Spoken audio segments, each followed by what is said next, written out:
Hi, and welcome to the Stop Chasing Skinny podcast, where every single Tuesday we interview a new guest to talk about topics to help you craft your own fit life. The title Stop Chasing Skinny comes from my own personal tagline of life begins when you stop chasing skinny. You see, I spent many years running many miles, taking many classes, and trying many diets, but none of those worked. So finally, I got down to the business of understanding what really matters. And it's not just about how much exercise you can do or how little you can eat. It's everything else that goes into it. So I created this podcast to help you so you can craft your own fit life. Every single Tuesday, you can listen to an interview with a guest, and now every Friday, you can listen to me a second time, where I take questions you have sent to me, and I spend about 15 minutes answering them. You can even feed your brain this nourishing brain food by listening while you're cooking, commuting, cleaning, walking the dog, or just about anything else. Because that is how we craft a fit life. And welcome to the show, Jessica. Thanks, Stephanie. It's great to be here. Hey, so can you tell us a little more about your background, what got you into chiropractic, specifically upper cervical chiropractic work? Yeah, so when I was in college, I started out wanting to be in the health field, but I didn't know what I wanted to do. And I ended up becoming a chiropractic patient first before finding my calling to go to chiropractic college, because I was suffering from really terrible headaches, neck pain, and as a student you're craning over your books all the time, so I had lower back pain as well. And chiropractic really helped me get fantastic results, and I really was very interested in the body's natural ability to heal itself, and so I enrolled in chiropractic college, and the rest was history. That's when I kind of found upper cervical chiropractic, which brought my health to the next level, and I was fascinated. I was hooked. Perfect. So now tell us what upper cervical chiropractic is and how it's different from traditional chiropractic work, and even throw in there how much extra training you had to do for this. Right. So I get asked this question a lot. A lot of people have not heard about upper cervical chiropractic because it is a specialized field within chiropractic that focuses on the relationship between the head and the neck. So the nervous system actually controls and regulates all parts and functions in the body. And if the head and the neck are not in proper alignment, it can disrupt vital brain messages to the body, which can, over time, cause countless health problems and pain in the body, including organ dysfunction and other health conditions. So upper cervical is pretty different from traditional chiropractic. All upper cervical doctors take precision x-rays and do the analysis, which allows for tailored adjustments to the individual, so nothing is cookie-cutted. And adjustments are very gentle without twisting of the neck or any popping, which is the biggest difference that most people notice with upper cervical chiropractic. The way that we're trained, upper cervical doctors will also look to not adjust the spine. It's just as important as adjusting the spine, but being trained to know when not to adjust is just as important, because the spine doesn't always need to be intervened with. So we do as infrequent adjusting as possible, which all of that results in better health, less illness, and greater quality of life. So you asked about training as well. So extra training, I had to do, I personally did an extra 300 hours in neurological training in relation with the chiropractic adjustments and the chiropractic forms of treatment. But on top of that, I did extra hours of certification to get proficiency certified in my technique, which required another 2 years of training. And there's also a diplomate program for upper cervical chiropractors, which is next in line. Wow, because there aren't very many upper cervical chiropractors practicing, right? I know that in the San Diego area, there's only, less than 10. Wow, less than 10. Right. So there are about 700 to 800 active chiropractic licenses in the San Diego County, and of those active licenses, less than 10 of us are actually practicing upper cervical doctors. Wow. That's interesting. Cool. Yep. So can you tell us, we're going to go ahead, this whole list of what upper cervical can treat and how it can treat it, and specifically things like migraines or skin conditions, stuff like that. I know I've seen a lot of your case studies come through, and it's been really interesting to see how much upper cervical chiropractic has helped these conditions. Right. So, upper cervical has helped a lot of people with various health conditions. The most common ones tend to be headaches and migraines, dizziness and vertigo, different forms of neck and lower back pain, disc herniations, and acid reflux. Those are typically the types of cases that I see.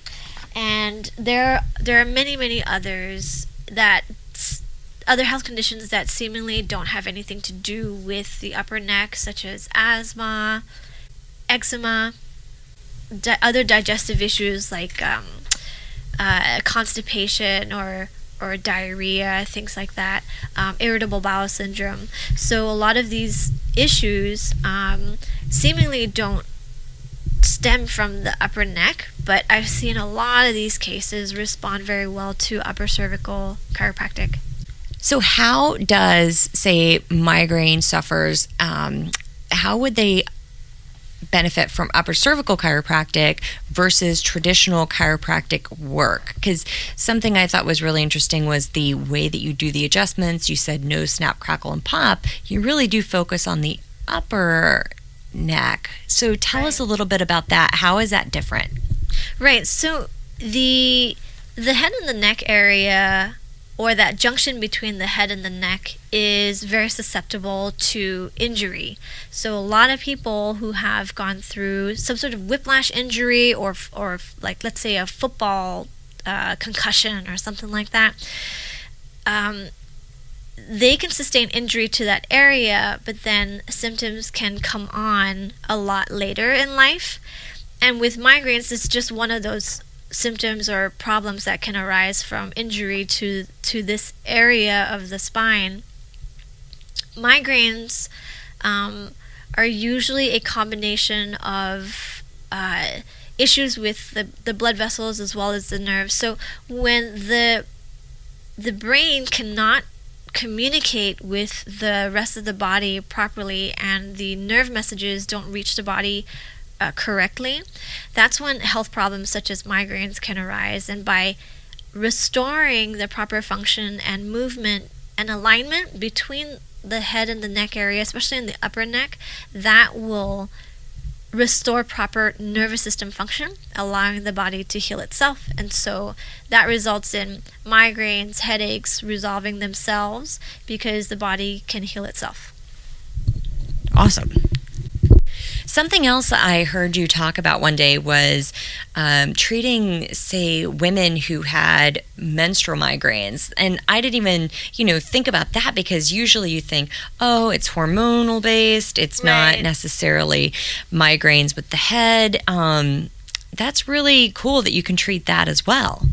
Right. So it does have to do with the hormones, menstrual migraines in part. I have had plenty of female clients who they get migraines or headaches during their menstrual periods, either before, during, or after, because of those hormonal shifts. And when it's the same concept. When the body cannot when the brain cannot talk to the body correctly, the body doesn't work right, and so it gets sick. And when you restore that proper function to the nervous system, the body can work correctly, and that the nervous system governs how the hormones are released, at what intensity.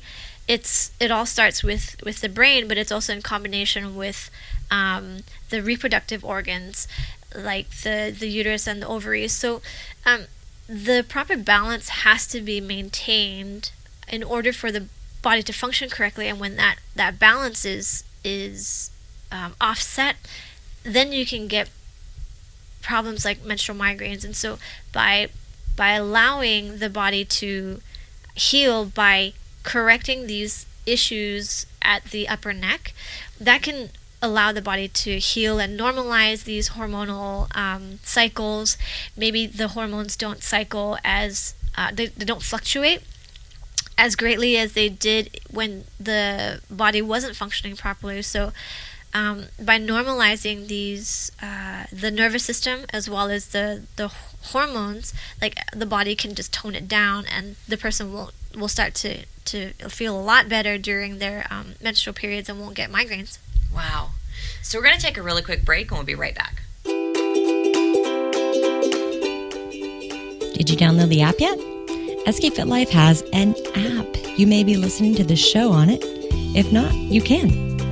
Just download the app on the website, skfitlife.com.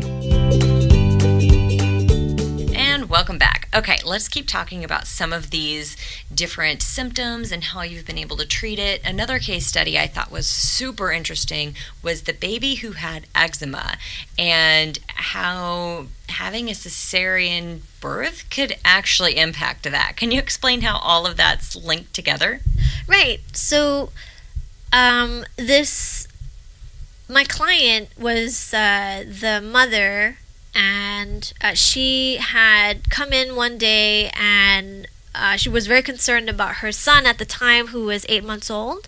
So let's say the baby's name is John. So John was having a very bad patch of eczema on his left cheek, but he had eczema all over his body, especially between the fat folds of his skin, and the mom was very concerned. So she asked me what I thought, and she said that she was going to take him to the dermatologist the next day. And I was really concerned with that, because a lot of the time these issues can heal themselves. The body can heal itself, but you just have to give it the right conditions in order for it to do that. I asked her, was he a C-section baby? And the mom said yes. And how did I know? I knew because he had these unexplained issues come up, and if the body is functioning normally, these things won't crop up. And so I was also a C-section baby when I was little, and I had a ton of health problems. Now, when a baby is born, the birth process can be traumatic, because you're squeezed through this tiny little hole, and you have an adult on the other side, trying to help the baby through this tiny little birth canal, and there's a lot of pressure. There's the contractions are very, very strong, plus the OBGYN is also turning and twisting the baby's head. Now that can result in misalignments of the upper neck, and can be affecting the baby's health later. And so in John's case, he did have a neck misalignment that was preventing the body from functioning properly. So I spoke with the mom, and she, in long story short, allowed me to adjust John. And I told her, give it a couple weeks. Let's see what happens and how his body responds. And because the dermatologist is always going to be there. So give him a couple weeks. John didn't even need a couple weeks. He only needed a couple days. She took progress photos over the next week and showed the eczema patch just starting to heal up and dry up. It wasn't red and inflamed and pussy anymore. It was drying up and healing. And so by the next week that he came in, His skin was clear. It was just a small patch of redness. It wasn't even, there was no eczema. So that's what I was trying to explain to his mom, and what I explain to my clients all the time is that the body can heal itself, but you need to restore proper nerve function in order for it to do that. Wow. And I'm going to put a link to these pictures because that story is on Jessica's website. And so we're going to put those pictures out there because it's pretty incredible to see the change. And he didn't have to go through a lot of different chemicals and things like that on his skin. And not at all. The rest of his conditions healed up too, right? Like, yeah. Did he have digestive issues and stuff? No, he didn't have digestive issues. It was just the eczema. The eczema was pretty bad. And he was in line to go to the dermatologist, and usually what they prescribe are corticosteroids, which can be very damaging to the digestive system, especially in a tiny little 8-month-old baby. Wow. So something else that you talked about was IBS. I have a lot of clients who really complain about staying regular. It's super important to make sure that everything's in alignment. And a lot of people don't think that a chiropractor can help the digestion. Right. But it totally makes sense, especially when you talk about the central nervous system. Hello. Yeah. And with at the upper neck, there is a nerve called the vagus nerve, or it's a set of nerves, and it feeds into the brainstem. So this vagus nerve is very, very important for our overall function, not just the digestion, but with reproductive function, blood pressure, your stress response, and things like that. So when this vagus nerve, it doesn't get the right signals, and it talks to the digestive system incorrectly, then your digestion will be off. So it can result in things like acid reflux, irritable bowel syndrome, constipation, and things like that. So one very common issue that I do see is acid reflux, and my clients always don't tell me about it because they don't think that it's related to the upper neck. But when we start treatment, it clears up. And then they tell me after the fact. And so it always makes for a really good story because your nervous system controls every single function in your body. Wow. So my next question really was, how could upper cervical chiropractic help somebody who is, for the most part, healthy? And it sounds like it may help things that we don't even know are not okay. Yeah. So it's more rare for somebody to seek out chiropractic care when they're well.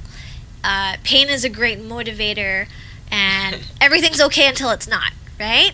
So when we, for people who are well and relatively healthy, I do have some people coming in for their general wellness and more for prevention than anything else. I have several clients who tell me that nothing is overtly wrong with them, but they want to avoid ending up like their relative or their parents who may be going through multiple spinal surgeries, and they don't want to end up like that. They want to get on it and see if there's any minor problems in the spine that they may not be aware of, and correct those before they actually do start causing problems, which is the most ideal because you end up spending a lot less money, you don't need as much intervention, and you don't end up having permanent damage to the spine that you can never take back.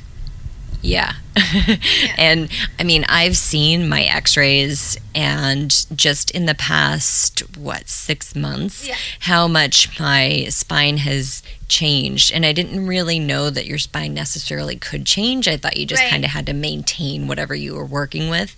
And it really has changed. And it shows where I was putting a lot of pressure on my back, and had I continued on with that, and I don't have back pain necessarily right there, had I continued on, it would have caused a lot more problems, right? Like herniated disc, I think, is the route I was going. Yeah, and you were already experiencing some symptoms associated with the lower back, which we were able to resolve, but that's just the beginning. That it always starts with an ache and a pain, which people most of the time put off till much later, and I'm talking about a number of years.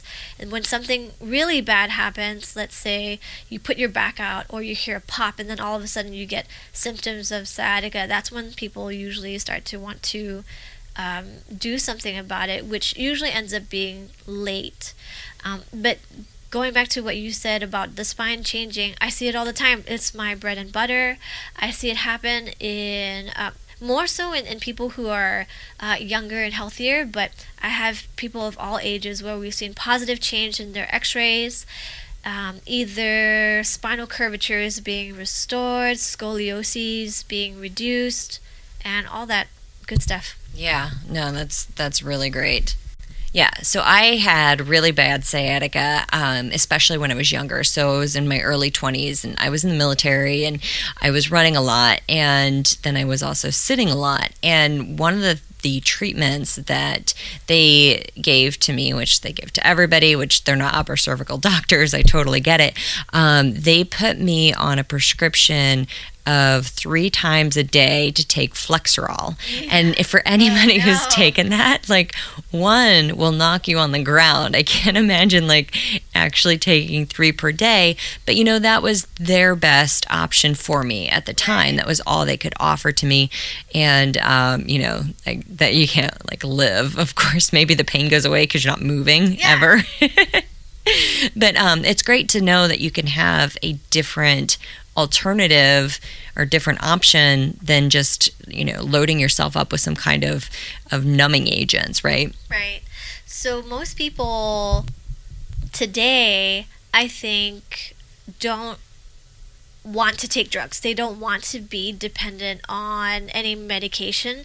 Everybody inherently knows that that's not fixing the problem, that you're putting a patch on the symptom, but it may not necessarily take care of it, because if you stop taking that medication, oftentimes what happens, the symptoms come back. And so we inherently know that medications are man-made. It's a chemical artificial chemical that you're putting in your body that's not supposed to be there. But at the same time, it's a patch. It's just a patch, just a Band-Aid, and most people don't want to be put on something that they have to be dependent on. They would rather fix the problem at its source rather than putting a patch on the symptom. Yeah. So we're going to take another quick break, and we'll be right back. So how are you liking the show? We would really appreciate it if you would give us a rating and review. Just click that review button, leave us some comments, and we appreciate all of your feedback. And welcome back. Okay, back to this sciatica thing and these patches that we put on our pain.